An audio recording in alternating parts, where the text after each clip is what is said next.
Hello, good afternoon. Welcome to Toffee TV. It is Friday, the 20th of March. Press conference reaction. The live's called. There wasn't really much in the press conference. I mean, David Moyes has had a little go at some of the journalists' waist size. He did confirm that James Tarkowski and Jared Branthwaite will be around the squad. Yeah. He didn't confirm that whether they'd play, but they are. I mean, I asked Ped this yesterday, Jacob, but what about you? If they are sort of medically fit, but you're not 100% certain on both of them, is it not better to just leave them out for this one, knowing that by the time we go to Brentford, they'll have both had a big break and therefore should be fully fit for Brentford? Or are they that good that you've just got to get them in there?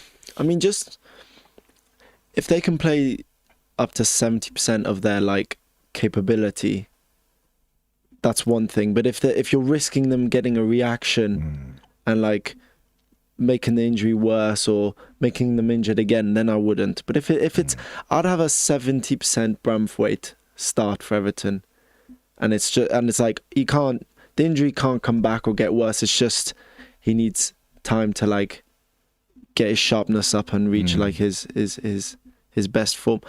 I think it just depends on that, if the injury can come back or not. But I wouldn't risk it. I would say, like you guys have said, it's one game.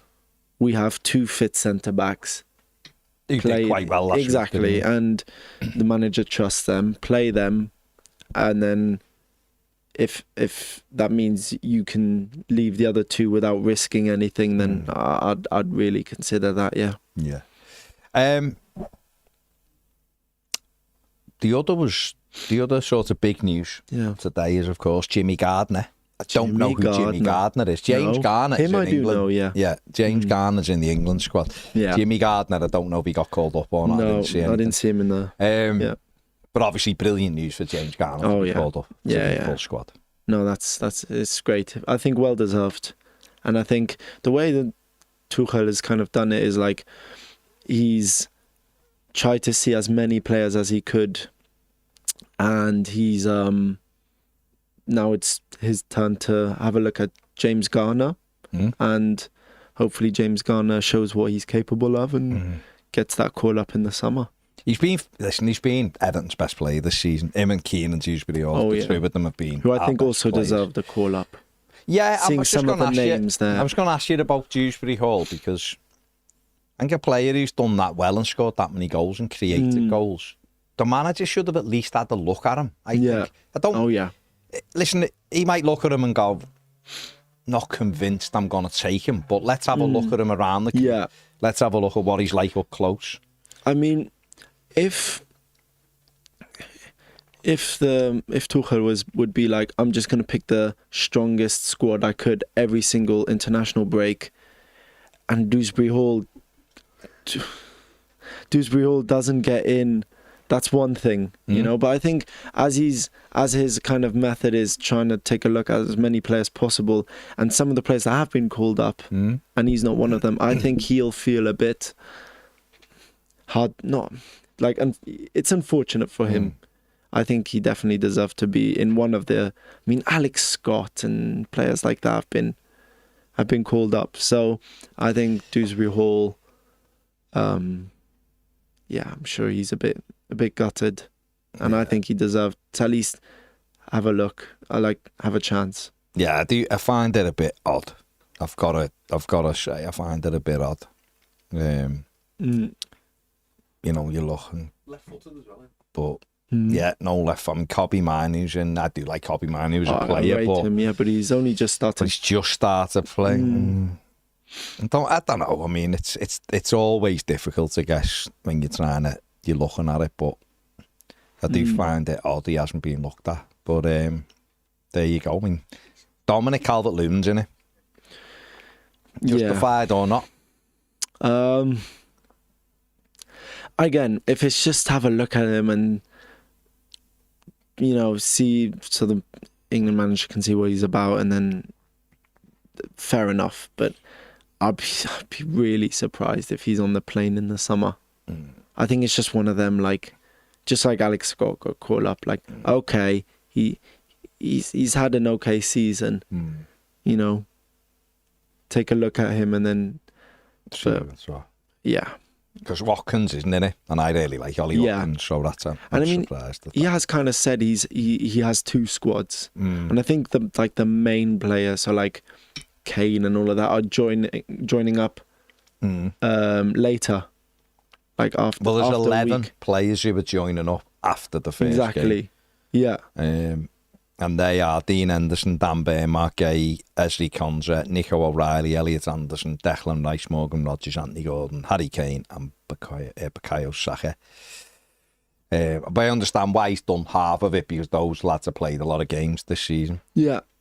So Then why Henderson and not Pickford? Or maybe he's left Pickford in there for like to have some of the Pickford, senior like. Yeah, but the thing with Pickford is he's not played in Europe, has he? Henderson's playing in Europe. Twice. So Jordan's yeah, got to be there. fair.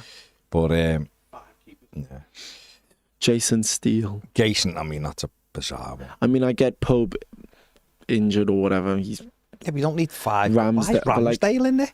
Is he? Yeah. You do look, you go through it and you go, Ramsdale, Jesus, Jason Steele, Dan Burn. You're scratching your head at Dan Burn, aren't you? Yeah. Maguire. Maguire, fair, Elliot fair Anderson. enough. All right, you know. Solanke.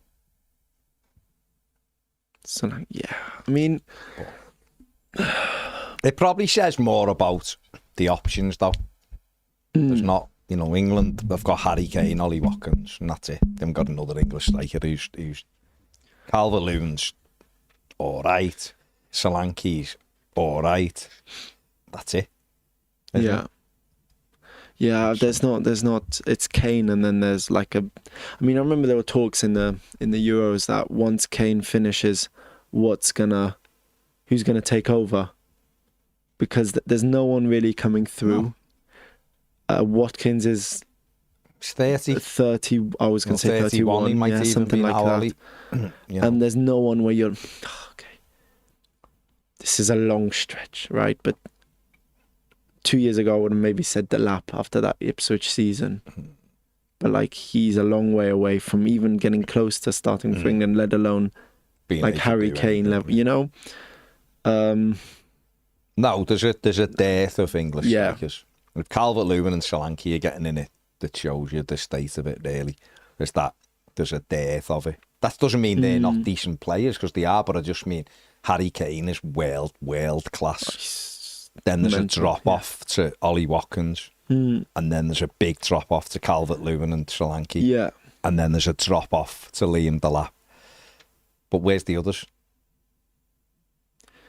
Are there just not many English? There isn't any. There's no strikers in Wales football, No, is there? no, there's no English. There's nobody. I reckon that's because, like, let's go for the City Academy. They focus so much on technique, and they don't, and that. The focus should be on scoring goals, exactly, mate. But they focused less than on like strength and scoring, as you say, scoring goals and strikers. For them, it's like, let's just make 25 gazillion technical number 10s like Foden, or everyone's like technically brilliant, and that's like the opposite to like your strong goal scoring striker, you know. So that's I mean, it's something they're gonna have to look at. Nothing they can do, though, is there? Yeah, because it needs a rethink from academy level. Exactly, and that's you need to be looking at. And I think that starts with the FA, no? Or how does it work in this country? But it's the FA. Yeah, but it's not. I suppose it's not the FA's. The FA's responsibility is to provide the grassroots stuff for people to play, and then the clubs pick it up from there. The FA's big responsibility is stop allowing hubs to charge crazy amounts for pitches.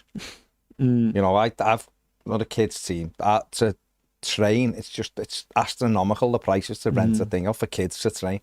It's absolutely scandalous, the prices they charge. Yeah. And that's on the FA. And in fact, I put it on Everton and Liverpool in the city.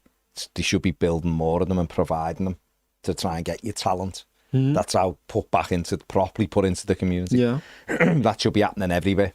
All up and down the country, clubs should be weighing in, but so should the FA. But it's on clubs. Yeah. Stop having these nonsense 4-3-3 formations that don't work. Yeah. And everyone just copies it, and then someone brave will go, I'm playing 4-4-2. Mm. And this is what we're doing, and they'll do well with it. And then all the coaches who don't think for themselves will go, let's play 4-4-2, because none of them have got any individuality about them. We were talking off camera, and like everyone kind of like Pep, like is the one who like always comes up with these like centre back stepping into midfield, inverted right. He's like the trendsetter, and then everyone just copies. And the way Pep has played, I mean, didn't he have like, there was a time he played without a striker, and I think that's when it started. Well, Spain done this in 2010 World Cup, I think. Played with the false nine and all that, and had all the midfield, no strikers. Yeah. You know what I mean? And that's just that was sort of the... But, you know, centre forwards are the key. There's a reason why they're the most expensive players in the world, really. Yeah. The two key positions, your goalkeeper and your centre forward. And yet, teams, on a rant now, teams of... The striker thing hits hard for you. It is. No, it does, right? Because we all go to... I don't go to match to watch Everton play out a 0-0 draw with tremendous tactical defence. Because who wants that? No matter how good you are, do you really want to be playing for 19-0 at Hill Dickinson? No, you don't. You go to game to see good footballers scoring goals, so you can have those moments to celebrate. So why would you reduce your team of the thing that makes you win games of football, which is scoring goals? You should have more of them in your team. Unless someone brave should be putting three centre forwards in a team. Yeah. If you want to be really brave. That's literally 3 specialists. Playing wide, you've got to tuck in and come back and cover your full-back. No wonder wingers don't score a lot of goals. Yeah, I was literally going to say you could sacrifice 2 goal-scoring strikers if you say like Liverpool had, when you can have like 3, so you 1 striker, but then you have like a front 3 of 2 wing, you know. But it's just, as you say, it's strikers score goals, and then it's just questionable why managers play 16 midfielders and 25 defenders in one team, you know. But they love it. Well, that's the thing. It's because Pep, it needs someone who has got kudos to go, this is what we're doing. And then it starts to sort of work, and then people go, I love the way they do that, right? How do we follow that?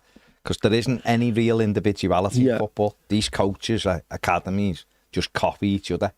But I was literally about, like, Pep's the trendsetter, and then you have, like, Pep Juniors, who are Arteta, Maresca. Wasn't Ten Hag even under Pep? No, he's at Ajax, wasn't he? No, but like... And then, at Bayern, he went to Bayern. So all these managers look at these, you know, Pep's coaching staff and like, if they're like Pep. And then that's why Maresca, okay, say what you want about his style of play. He kind of went, I can't beat Pep at his own game, so I'm going to have to do something else. And I kind of like, you know, it's time managers start thinking for themselves. That's how we do. Max says, Baz, why do you not like 4-3-3? Genuinely curious. It's one of the most successful systems. Well, it is of late, until someone else puts a system in that's more successful than it. Don't like it because it's rubbish. Because most teams, it's 4-5-1. And I like goals. You not get bored. Everything's just the same. It's the same crap that you watch every week from every club. Yeah. Premier League's awful. It is. Let's be honest. It's exciting in the way that you're in that thing.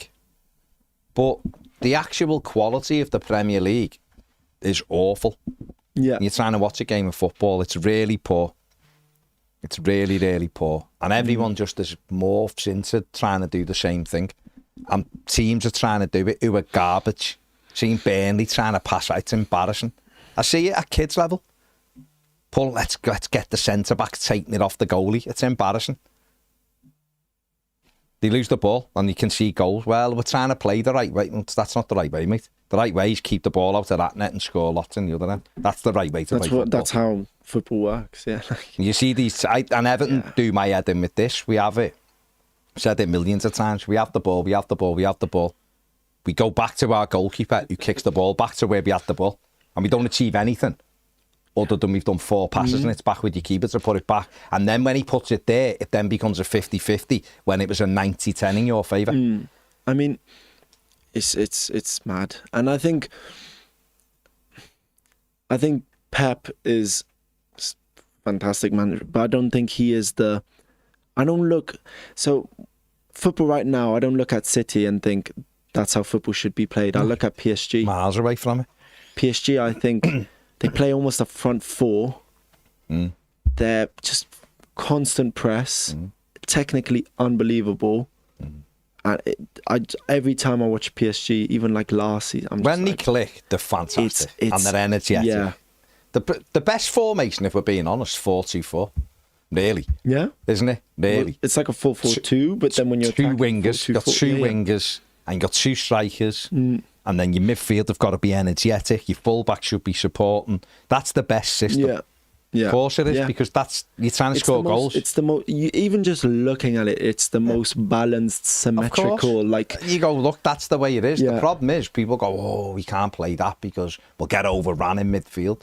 Well, without the ball, if you talk to modern coaches in football who are working, I'm talking working in Premier League level and working at a couple of people I know working abroad as well, doing really well. They all say the same thing. And first time I heard it, I was a bit like, yeah, but the more I've heard it, they're all referred, and they always say, don't worry about formations. Formation doesn't actually mean anything. Players out of possession get behind the ball, and in possession support each other and move. That's all football is, and you can dress it up and go, it's 4. But when people are obsessed with 4-3-3, like how does 4-3-3 help Everton right now? No. How does it help Everton? Our wingers don't score goals, and our centre forward doesn't get loads of chances. And our fullbacks don't get forward. Our fullbacks don't run up and down. No. So how does it... There's a reason why Everton are brilliantly defensively, because you've got a lot of players behind the ball. That's okay. I'm not saying give that up. Yeah. But creating football and creating an Everton team that I want to see attacking players. I mean... Wingers who don't score, what's the point? Them 3 positions up the top are where your majority of your goals come from. The formation that I would say suits Everton the most now is literally 4-4-2. And 4-4-2 in my mind is, you were saying about formations, how they don't mean anything. I think formations are it's the building point. Like you use a formation to be able to give players instructions. And 4-4-2, say a manager goes, oh, you can get overrun in midfield. Then you do what kind of Dwight McNeil does, move narrow, or you can adapt. And I think Everton right now, they play sort of like a 4-4-1-1, so it's not too different. Like Dewsbury Hall is kind of like a 10, and not by trade, but that's where he plays. And I just think a 4-4-2 would mean Barry has someone within, because right now there's like no one near him. And if people want 3 in midfield, then go to a 3-5-2. But also, like you said, like 4-4-2, when you're in possession, can be whatever you want it to be. Yeah. You know, like it's that the formation is out of possession. Yeah, out of possession is your formation because it's getting people behind the ball. And I mean, that's the difference. Because we had it when Jake O'Brien first come into the team, and he was staying back, wasn't he? So we were a back 3 when we were out of it. Yeah, out of it, and then it was when we were in possession, we were a back 3. Yeah, so you can change that up, like you say. So if you go like 4-4-2, you can have one of your wingers come into the middle to make it a 3, and one of your wingers. Was Carlo Ancelotti a good manager? I was literally going to bring him up right now. Probably one of the best managers ever, really, isn't he? Trophies he's won, Champions League he's won with different clubs, better than Pep. Really, with Champions League, I mean, not overall. His favourite formation's 4-4-2. And I was... Well, 4-4-1-1. But 4-4-2 is his favourite to have 2 strikers. And out of possession is 4-4-2. In possession, 3. Full-backs really high. Yeah. Overload. Create. I've said it lots of times. You only get broke on by 3, maybe 4 players maximum. So if you've got... That should allow you to commit 6 or 7 players in and around the penalty area. Do you know what I mean? Yeah. Out of possession, getting goal side, you've got to make sure you goal side of the ball. Yeah. You've got to. But if you've got 2 strikers, guess what? They ain't going man for man on a halfway line, are they? They're going least 3, and it's normally 3 and 1 in front, and your 2 strikers. Now your 2 strikers, if they're smart, will split and drag. So there's big gaps between. So there's one centre back's got to go with you. The other one's got to start. I've got to start creeping over here, because if he spins one, we're in trouble. Even if they're in possession, your strikers split, spread the pitch. So that's out of possession even. Still split them and make them think we've got to be careful here. So you really are never getting overrun. So because teams like Bielsa did it in a different way, but he just went man for man. Everyone. Man for man. Yeah. 1 to 11. No, what 1? Keeper's not fucking following. You know what I mean? The 10 players were man for man. So centre forward, I've got you're my man. So I'm going to drag you this way, and I've got to make sure I'm marking you when we haven't got the ball. And it's when you think of it like that. I know that Enrique said it at PSG that for the Champions League final they went man for man with Inter and they won 5-0, destroyed them. And it was the thing. It was a thing that sort of flummoxed Inter, because he'd said no, we're going man for man on them, because it's changing the way you think. Yeah, it's not enough of that invention. And I look at Everton and go, how do we get more goals into this team? How could we worry Chelsea tomorrow? Are we really going to worry Chelsea with 4-5-1, which is what we play? We don't play 4-3-3. We were saying off camera, I think if you had like a 4-4-2 as a setup, if you had like Barry or better, whichever, with Ndiaye close to him, I think that would be a good option, because he will occupy defenders in a completely different way. He'll drop into the gap. I know he can't play tomorrow, but that's a role he could play as well, because he can play through the middle. And then you can also have, like, if you got the 4 in midfield, because obviously we're blessed with having quite a lot of actual centre midfield players, but you could have either or of Garner maybe being a bit more of the right side, the winger almost, but tuck in possession, or Dewsbury as the left and tuck in whichever way, and then you can have that with like Harris and Armstrong or Jessica Garner Gay in the middle of the pitch. It would probably free up, with the players that we've got, a good way of doing it, especially whilst we've got non-attacking fullbacks. Because they can then go and commit, because like you say, we've always got 4 back. I think if Everton were to go to, and I can't remember who asked me before, but was asking me, was it Lewis was asking me? Can't remember. Someone asked me about 4-3-3, but I think with the 4-3-3, your 2 wide players have to be elite. They have to score goals, 10, 12 goals each, for it to work. But for it to really work, your 2 fullbacks have got to be able to bomb on. They've got to go past them, and then your wide players come in, and then it becomes a 3. The best teams who do it basically have got 3 centre forwards. But there's not many teams who do it well now. It's almost becoming stale, the whole formation. It's gone stale for City as well, hasn't it? City. Look at City. Look at the talent that they've got. The way they play. Does it really work? Does it? You look at it, you go, it's worked up to a level, but they're still dropping points. They're out the Champions League. They're out the Champions League. They're 9 points behind. So and what I mean by that is they're not running away with everything, so you go, they are still the standard bearers. Look at everything they're doing, we all need to copy. It's sort of levelled out a little bit. Liverpool have won the league last year. Arsenal should, saying he will, because City got a game in hand and they have to play Arsenal, so I expect that lead to be 3 points when it comes around.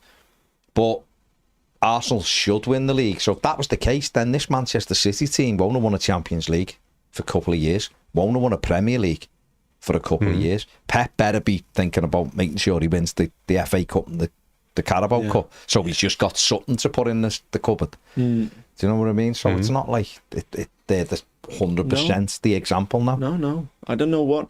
I think football's in that weird transition phase right now.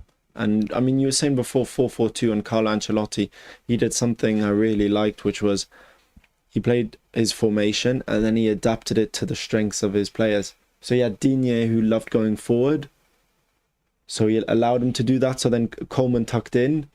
Iwobi was wide, but also could play central, so he moved into the 10.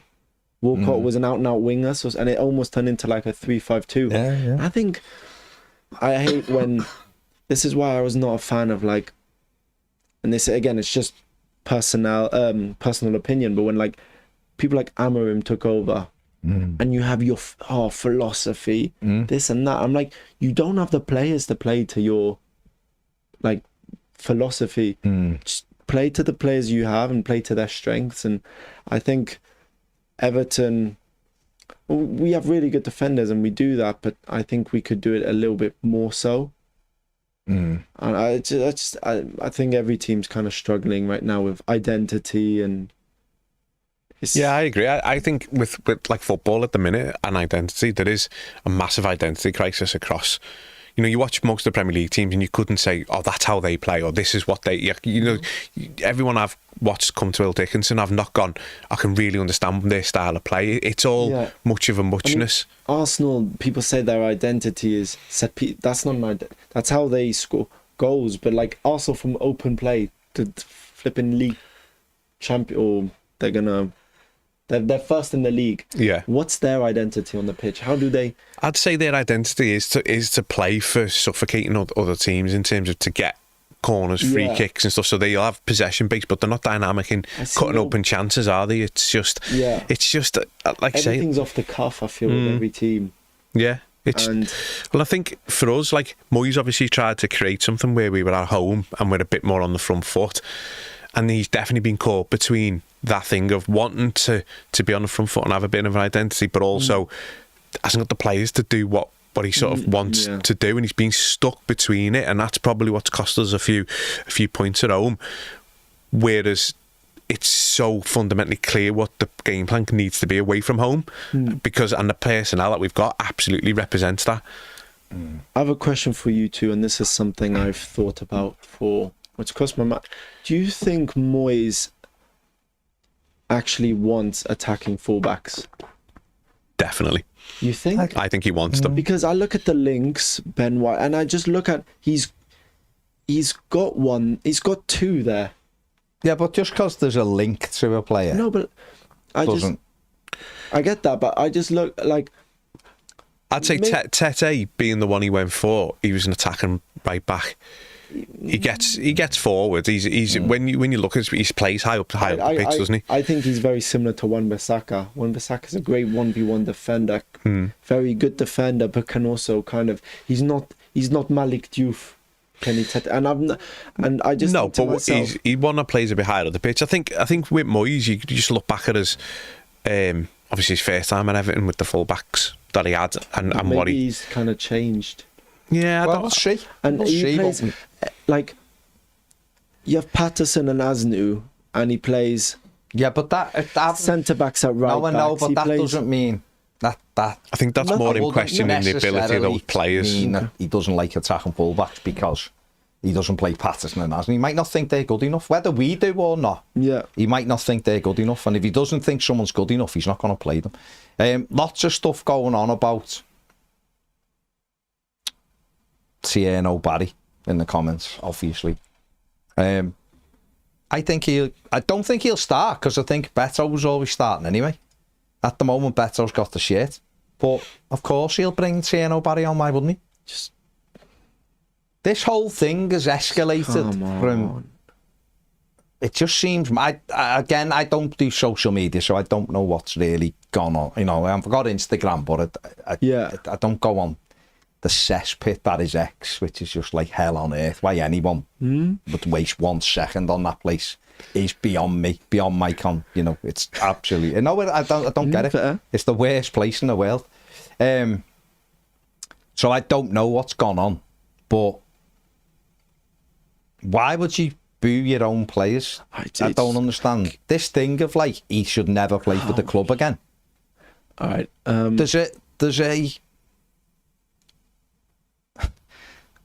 There's an investigation ongoing. So when that investigation's completed, we will have the facts, won't we? Mm-hmm. The manager said the club has spoken to the player. The player should have said yes. He shouldn't have said anything. Why footballers have got social media as well? It's fucking grow up. The lot of you're earning thousands, millions a year. Stay off something that isn't meant for you. It's meant for people, whatever, but it's not meant for you. If you have to have Instagram turn your comments off. If you have to show everyone what your life is like. Right? So why he went on that and made any comments is beyond me. He should have spoke to the club first. But he's a young lad. he's obviously reacted to his mates, what his mates have told him, and he's obviously been whatever. For all he knows, his mates have gone to watch an Everton game and someone has hit them or argued or whatever, right? Now, when the full stuff comes out, he might need, if his friends are in the wrong, which a lot of people are saying they are, then he's going to have to apologise, isn't he? He's going to have to say, I didn't understand the situation or whatever. But the lad is an Everton footballer. Exactly, yeah. And what he needs to do now is get his head down, get out on that pitch and run around and put the effort in and start to make the fans, get the fans back on side. And scoring goals will do that. That's what I'm about to say. The thing with football is, look, it's so fickle, isn't it? If he comes on and changes the game and bags Everton a winning in the last minute, these things become less of a problem. I mean, the whole scenario is, it does, just on the surface, like you say, no one knows the actual facts of it all, but it seems a bit silly to be getting your mates tickets in the Everton away end to not be fully supporting the team that he sat in the end of. But to me, that doesn't condone some of the actions that have then happened as well. That there's no need for those actions as well. But again, it just leads back to what you said. The whole social media thing. Just stay off it. Just keep quiet. Engage your brain before you start putting the comments out there. When you're in that position, like you say, it's rich coming from me. The stuff I post. But do you know what I mean? When you're in that type of position, you just need to think about it a little bit. In terms of, like, should he play or what? Of course he should. He's still Everton's best striker, in my opinion. And he should be. We just need to get behind the lad. He's desperate to do well. Is he going to make mistakes? Look, when the more we get invested in these younger players, they're going to do silly things as well. They're going to say silly things. They're going to do silly things. It's part of just being a young 20-year-old lad. When you're earning millions of pounds a year, isn't it? You're going to do stupid things.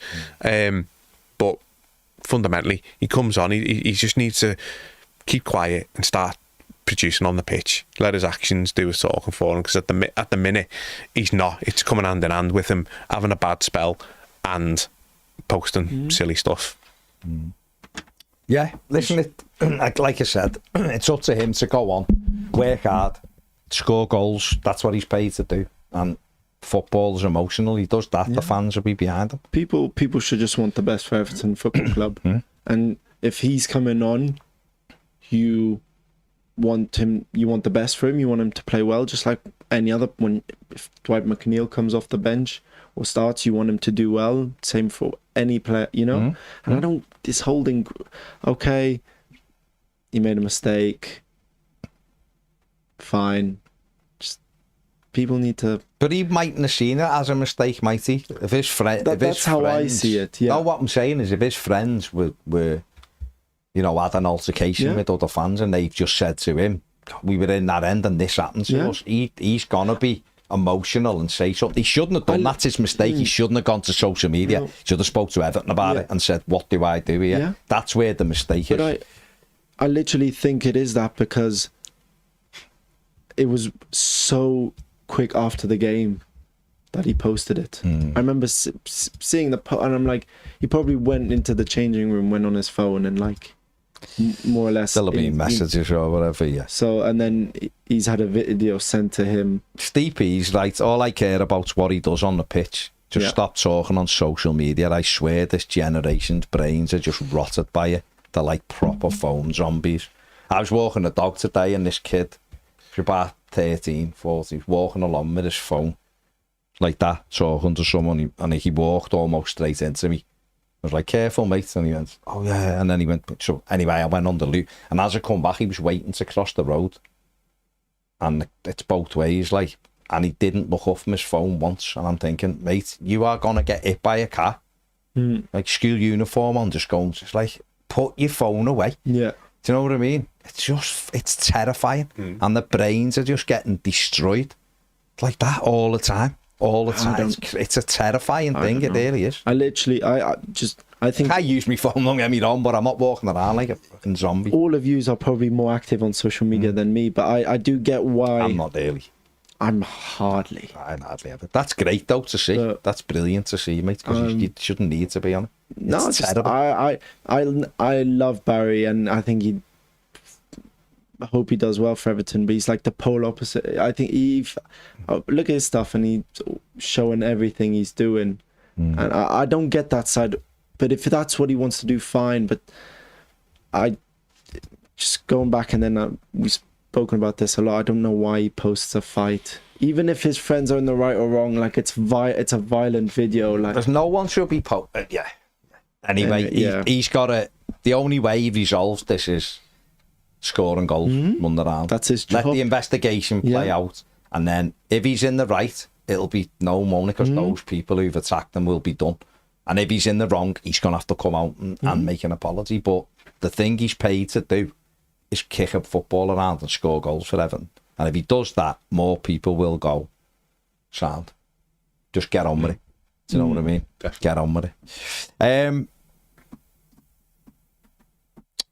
Yeah.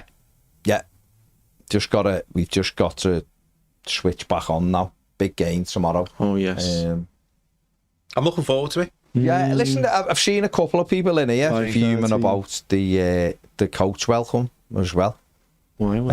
They don't like it, but why? I'm all for that. I've seen someone said, I'm sure it was a special occasion. It's for special occasions. Well, I'm sorry, coach welcome for a relegation battle is not a special occasion. It was great, and I don't see anything wrong with it. I think if you're going to do it for one thing, you do it for other things. The atmosphere at the stadium, people aren't happy with. So the 1878 are trying to do something to see if they can kick up that atmosphere. Yeah. You know, and it's a Saturday game, which is a fucking rarity for Everton at home. Yeah. So why not do it? The way I see it is, I think the crowd's going to be really lively. Saturday was at 5:30. 5:30, yeah. Sun will probably still be out. Things are looking good for Everton, and this is just that extra little bit to get people pumped up. There's nothing negative. Only positives to come from it. The thing for me is that when you say like special occasion, but we don't, like you say, we don't have special occasions other than relegation battles. So winning the title. So the special occasion is trying to create the atmosphere that we know we should be creating at that. And let's be honest, ground. This. Where the season is, this is almost like it. It's not a special, of course, a Premier League game, but what I mean is it's a pivotal point this in the season. Yeah. If Everton can win tomorrow, they're 2 points behind Chelsea, by the way, but they're right in that European mix. Then there's 3 weeks without a game. Yeah. So you can almost live off this victory for a few weeks. It can really ignite the stadium, and people start going, this is getting feels like home now. I think that's what for me. I presume the whole idea of the coach welcome, I would think, and this is why I was just like, yeah, great. I think it's really good. Is that it takes that atmosphere into the stadium? That's the whole point. I don't think it's the actual coach welcome. It's what that makes become. But don't you think that if you're a player on that coach, though, you're like, well, 100%. Of course you would. Of course you would. If you think like the human, right? And in Premier League games, there's very small margins, isn't there, between winning and losing these games. And if that gives the players just a tiny little bit extra, but more importantly, it gives the fans a little bit extra going into that stadium. Everyone who's there is going to be there a little bit earlier. The atmosphere starts to build. Everything that we had at Goodison, the positive side that we had at Goodison, because like I say, let's not make it a myth. It wasn't always brilliant, but the positives that we could get there, why not try it? Let's try it. I remember speaking to a couple of people from the 1878 before they were doing the first one, and they were like, what do you reckon? It's cop-out behaviour and all that. Yeah. I was like, in the 80s, there used to be loads of flags in the street end. Yeah. And people would rip up blue and white paper as their cars come on and put it out when the players come out, and they'd be flat, and it was great. And then all of a sudden, flags become cop-out behaviour. Well, Everton were doing it in the 80s. Liverpool were doing it. Mersey said we were doing it. It's been a thing that's there. And then that cop-out behaviour, you go, does that mean cop-out behaviour equals winning things? Maybe we should adopt cop-out behaviour, then might win a fucking trophy, instead of we don't thinking we're cool. We're cool. We're too cool for trophies. Well, we're too cool for trophies, aren't we? Yeah. We're too cool for strikers that get 30 goals, and we're too cool for this and all of this nonsense that this sort of attitude has dragged Everton down with it. Totally agree. So it was, shall we do it, shan't we do it? It was like, forget the ones who are moaning. Will moan if you hand out £1 million each to them. They'll cry that it isn't 2 million. because that's what people are like, aren't they? So they just went ahead and done it, and it was incredible. It kept Everton up. Yeah, it was incredible. Look at all the videos, and people are still posting stuff on social media about it to this day. Of all that, players look on like. They're videoing it from inside the coach, aren't they, as well? Mad, and players, opposition players who aren't even in the game, aren't even at the game, are looking going, these are mental, these fans. Yeah. And then they come here and we all get off for when we've won a game before the whistle goes. It's crazy. Yeah.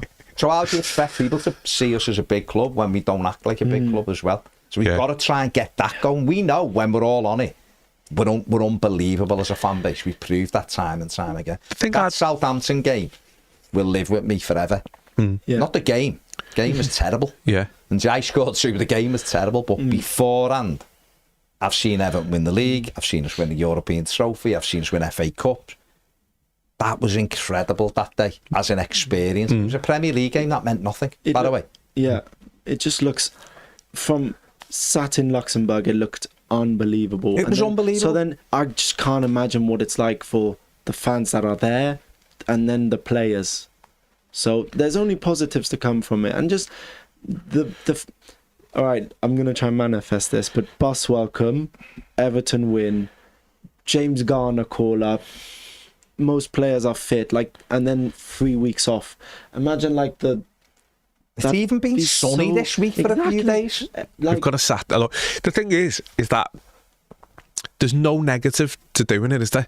If you don't want to go to it, you don't have to. It's fine. But the thing is that everyone looks back at the games and stuff. See, for me, I can only talk for me, is big part of why I've not enjoyed going to Hill Dickinson this season is the atmosphere.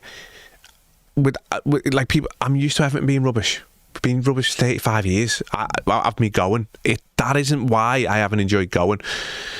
It's the fact that you go and there is no atmosphere. There's no, I was really I went when the Brighton game for the first game, and I thought, this is going to be incredible. I was so happy. I enjoyed it so much, and I thought, this is what it's going to be like throughout the season. And look, it's tailed off, and there's all different reasons behind it, and there's millions of different reasons as to all add up bit by bit to make it what it's become.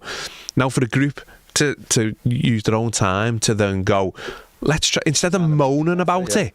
And I'm prime example. I'm the one that moans about it, but I don't do anything about it. So fair play to them, they do it, and I'll be there. And do you know what? That'll be before the game. I'll enjoy that moment, being around Evertonians, singing, getting it, and then you'll go into the ground, and then the game will take care of itself. The fans will take it. The United game, that was a Monday night. It was pissing down. It was horrible. But there was a tifo, and the crowd really had a right good go that night, and it was a good atmosphere. It was the best it's been, other than for moments. Like Palace was a really good mob. Brighton was incredible because the first one was sunny, we won, the atmosphere was great. But Palace was when we got the penalty, it flipped, and the noise, and you were like, fuck. Yeah. Imagine what this place is going to be like. Then Forest was quite good, but we were 3-0 and it was easy. And then United was like, okay. And that's on a rainy We could Monday. do this. Yeah. We could do this. Yeah. Burnley was loud when we scored, but the rest of it was because it was boring, wasn't it? But Saturday afternoon, okay, it's not 3 o'clock, but 5:30, it'll be light on our way in. 16 degrees. And all of that. The weather's going to be nice. Chance to take that atmosphere and to really get it going. Just have a feel-good factor. People will be having a few bevies beforehand, and they're likely to take that inside the ground, singing, and then into the stadium, flag display, and then the game. All you can do as a fan then is football. Go, a year ago, if we'd have said this time next year, we'll play Chelsea in March at home, R5, and we've got a chance to get ourselves in the European race for the last few games of the season. But you've got to get there and scream and shout and make it difficult for them. Most Evertonians surely would have gone, Samuel. I'd be sat here like that now, wouldn't I? He'd have bit me hand off, wouldn't he? For it. A year's time. That's all. A year's and saying we'd be, 6 points behind Liverpool or something? You'd have thought we were Champions League, wouldn't you? Yeah. If you'd have said March, end of March is 6 points behind, whatever it is behind Liverpool. But we can go 2 behind Chelsea with a win. We'd all took that, wouldn't we? Most of us. After the shite we've had to put up with. And here we are in this amazing stadium. Yes, it needs improving. We bang on about it all the time. It needs improving. But we know that when everyone's on it and when everyone's together, we're a world-class fan base. We're not when people get off before the end, when we've won, and the players go to clap and there's 87 people in the South Stand. And I get some people have to do it, I understand it, but it just doesn't look great, that's all I'm saying. And maybe now it's back on the weekends, people won't have to, because I get it, all these games are fucking 10 o'clock at night, you know. So hopefully we see more of that. But we need to just remind, and it will be to remind people like Tierno, Barry, mate, you are at maybe the best club you will ever play for. Look at this fan base, look at what this is. Look at the stadium you're going into. You need to pull your finger out, mate. Adam Asnu, Tyler Dibbling, you know, people like that, really reiterating, I actually do want to play for this guy. I want to play for these lunatics who are here with blue faces and flares and banging on the coach and singing. Not ones who but you know, we also remind... it's quiet, it's flat. It'll remind our own fans as well. No, that's what I'm saying. That's the thing, it'll remind us. We're all in it. We know how good we are. As a fan base, we're unbelievable. Look at Spurs. Spurs fucking getting off 44 minutes because they're getting beat. West Ham, fighting with each other, moaning, want to go, don't want to be anywhere else but in the ground. We've been on that horrible, horrible path that they're on at the moment. Only we stayed and we battled and fought. You know, would we have stayed at Hill Dickinson? I don't know, because people like to go, but that could change. But we stayed at Goodison. Brentford, we were 3-2 down with 9 men and everyone was still in the ground and we nearly equalised. And they got clapped off because they ran the bollocks off. They had 9. The referee stitched us up big time. Not Rondon. Rondon come on and done a scissor tackle and deserved to go to dickhead.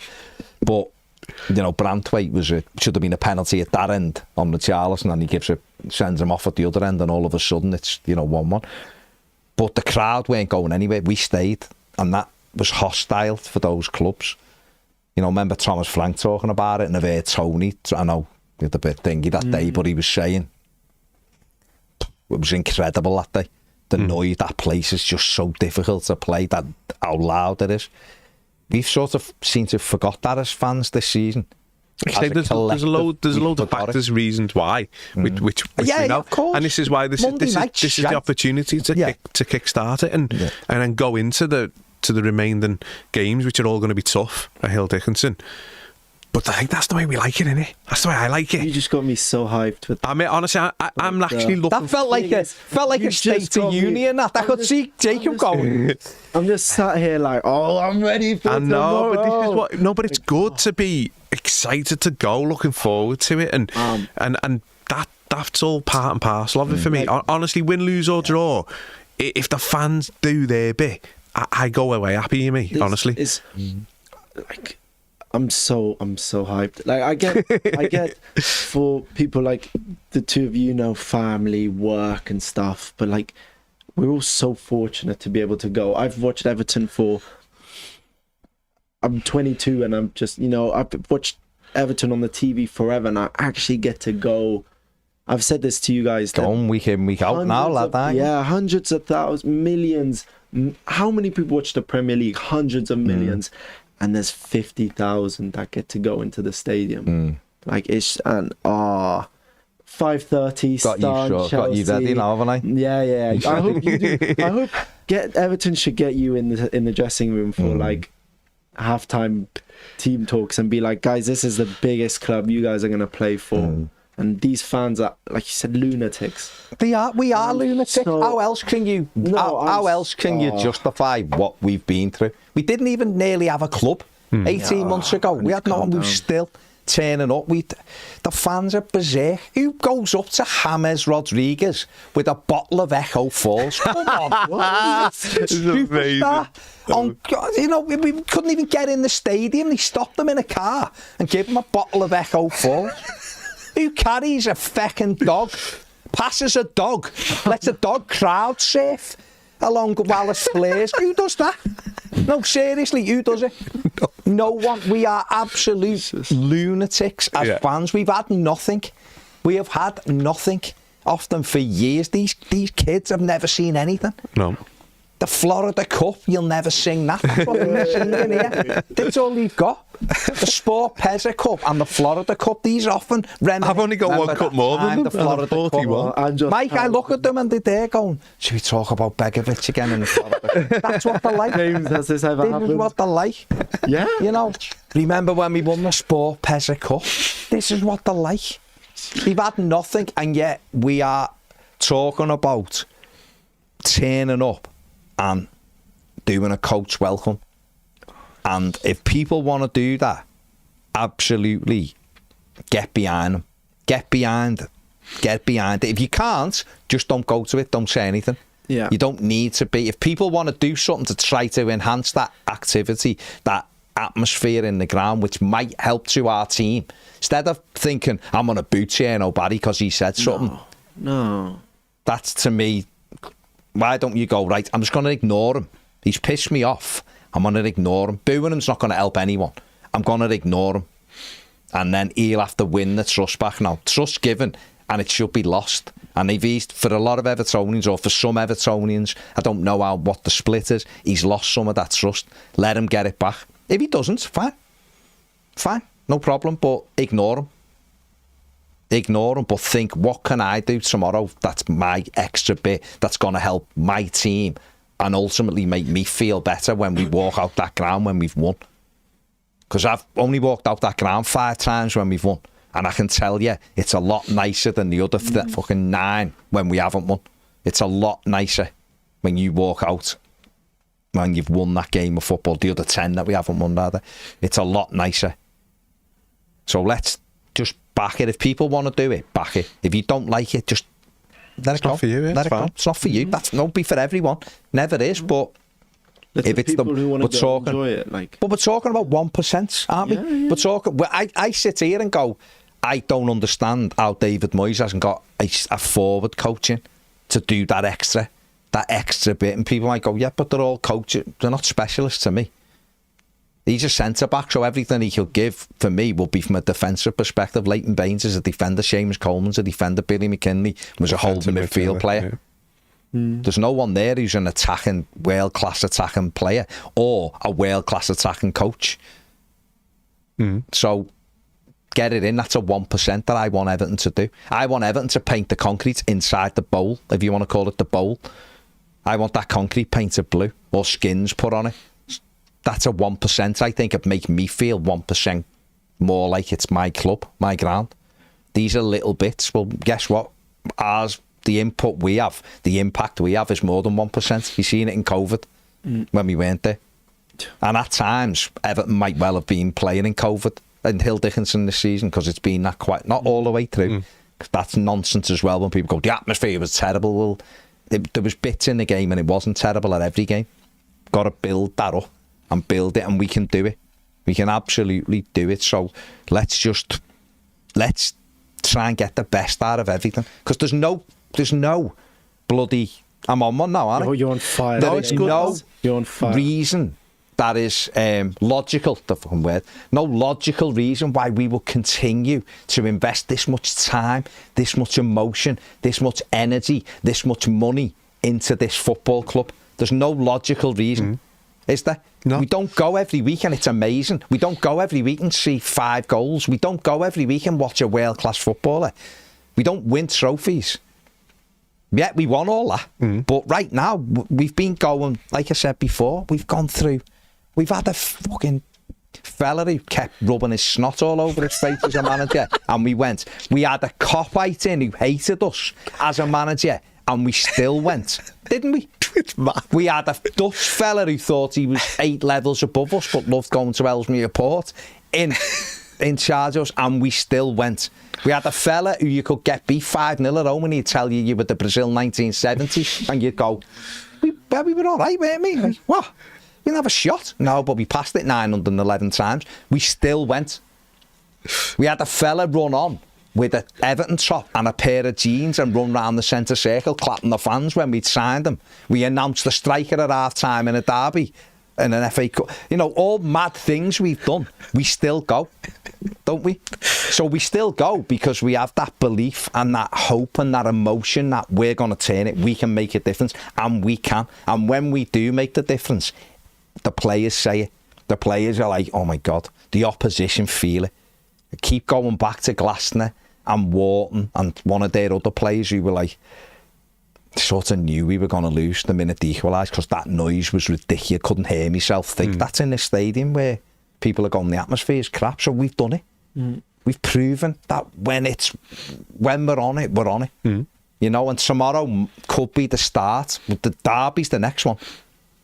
Yeah, let's the get derby should be electric, shouldn't it? Should be electric. Oh, it will be, yeah. Let's be honest, Liverpool are average this season. They've got some really good players, don't get me wrong, but they're not playing as a team. They're beatable, aren't they, as lots of teams have done. So, you know, we may as well be having a go to achieve something rather than having a go, oh my God, please don't get relegated. Can't sleep. I'd rather be at this end. We need to change the dial at some point, don't we? We need to change the overall mood of the club of just being as, you know, mediocre's all right. Let's start, you know, striving to be something better, and that starts with the fans as well. I apologise. I have just gone on a ped rant there, and I apologise. No, but it was a positive one. But I'm just thinking we can let's not have a go with each other. Let's get with each other. Are you like sort of like a little bit excited to go to the game tomorrow? I am. I haven't felt that for a while. I can't believe I'm going to be going the game in the light. It's going to be like warmish. Yeah. And I'm going in and I look at them and I think we can beat these. These are beatable, and we can be right behind them if we do. Yeah, you know what I mean. We can be right next to them, and then we've got that break. Let's go into the break on a win, and we've got unbelievable. When we're switched on, our fan base is unbelievable. It's unrivaled, isn't it? But we have too many moments where it's Everton that, or we want to fight each other, or we're looking for someone to demonise one of our own players sometimes, or something else is distracting us. We'll put the distractions away. Let's come back together, because when we do come together, for me, we're unrivaled. We're unrivaled. So positive right now, and people should just stay positive. And tomorrow, there's enough like negativity going on in the world and everything. Yeah. Wales go down in, let's just go and enjoy it. People who are going have tickets, don't go in with a bad mindset. You know, just. Ronald Koeman, Jack. I'm saying no more. You must know. What? Yeah, I'll say it after. Right.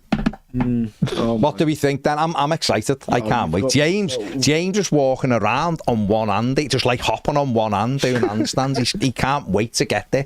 It's like, even Mike's excited. Is excited, and that tells you everything you need to know. Tells you everything you need to know. Congratulations to James Garner. Yeah, congratulations, James Garner. Listen, players, go out. Have a go at it, throw everything at it, have a right good go, and if you give everything and you have a good go, the crowd will clap you off if you have a go. If you go on and stand off them and it's passive and all that, then you can't blame fans for going, this is a bit crap. You got clapped off against United and we lost the game, but you had a fucking good go at it, and that's why you got clapped off. Go and do it, only let's make the spin positive tomorrow. We should have got something at Arsenal last week. Let's make sure we get something tomorrow. And I'm telling you, do that, the fans will be right on it, and we'll all be buzzing. And like I said before, some of these players need to remember that this will be the best club they ever play for, the most passionate fans they will ever play for, in the best stadium they will ever play in, unless we get in the Champions League and go to the Bernabeu. But they can achieve that, and they need to remember that, and the fans, I think, will remind them of that tomorrow when they're on that bus. So I'm all for it. Right. Let's go. So, before I start ranting again, big thanks to Jacob, thanks to Magic on the mic over there, and we'll see you later. Make sure you like, subscribe, look out for all the other stuff over the weekend. Subscribe if you haven't. It's the easiest and cheapest and most helpful way that you can help us as well. It's free. Subscribe to Patreon, for the love of God. Become a patron. For the price of a cup of coffee from bloody Costa or less than Costa and Starbucks. Become a patron. Get to sit here like me. You can come in the studio and be on a show. You can get money knocked off the merchandise. You get podcasts with no adverts. Videos. Go and do it. Right, have a fantastic weekend, everybody. Take care up the Toffees. Come on, we're going to beat Chelsea. Come on, let's do it. See you later.